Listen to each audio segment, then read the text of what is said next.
If you have a suspicion that, these are challenging times, and so in the face of these challenges, what should I do?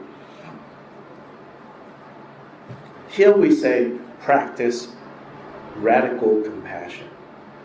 Practice compassion that makes no sense. That's why it's radical. It makes no sense. Yeah? And what are these teachings saying to me? What can I do with these teachings that can make me a better person? A saner person and a better person. That's all. Yeah?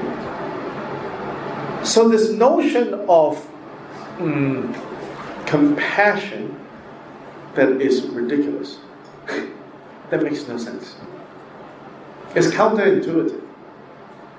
But there's a line in the 4 great vows in the East Asian Mahayana tradition, China, Korea, Japan, Vietnam, they all have these 4 lines. And so the first line is, sentient beings are limitless. Sentient beings are limitless. I vow to save them all, right? I mean, it sounds really great. Almost like each time you say that, you hear your theme song coming up in the background, right? If you're really inspired, right? Sentient beings are limitless. I vow to save them all. What you're actually saying is, I'm going to be ridiculous now.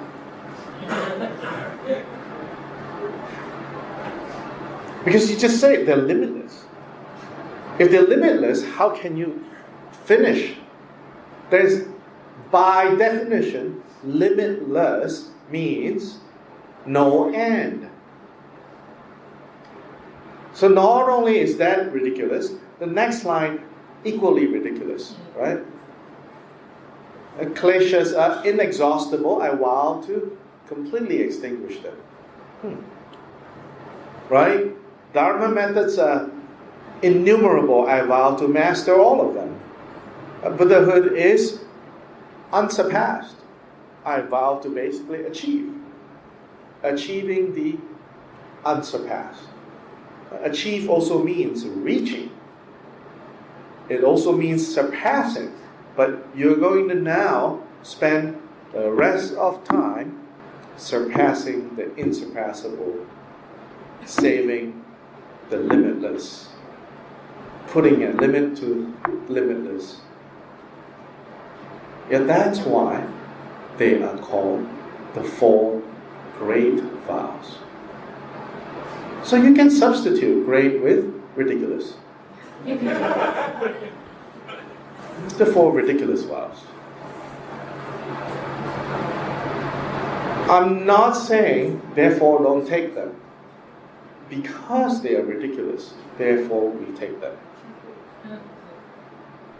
I didn't make this up. The Diamond Sutra says that. And the Heart Sutra says that.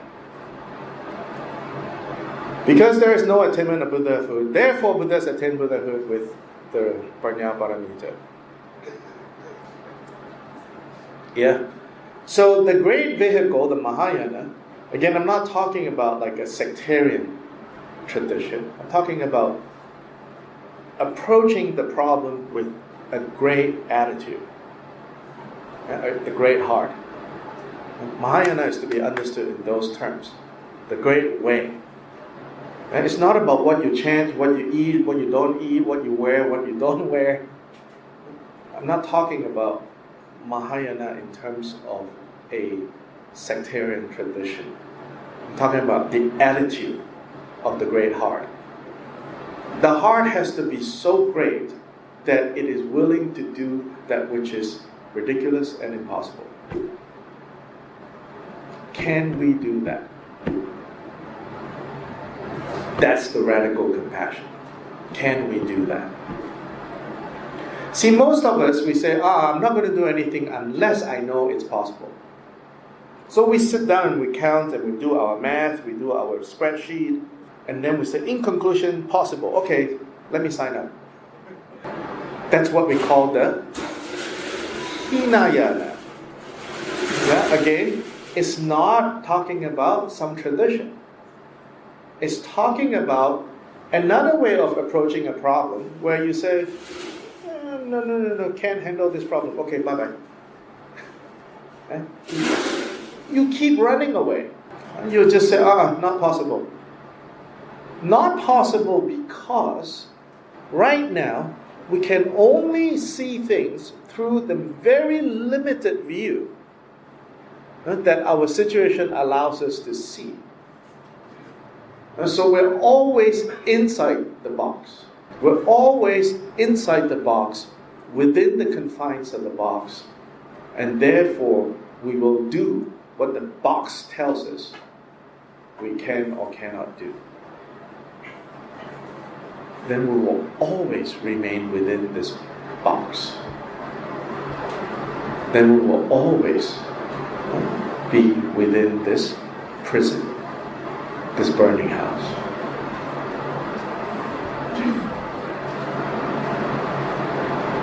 The great way is great because we throw away common sense, or what's normally considered common sense.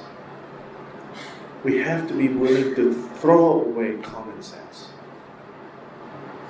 You know, all the famous people who did great things, not because their grandfather left them a lot of money, but they made it work.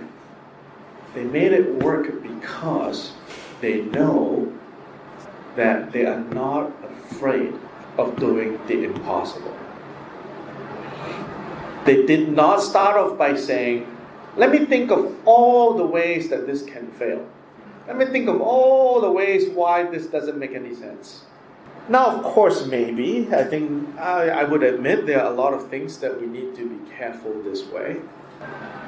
But we have to ask ourselves, am I willing to do the impossible? That's the radical compassion.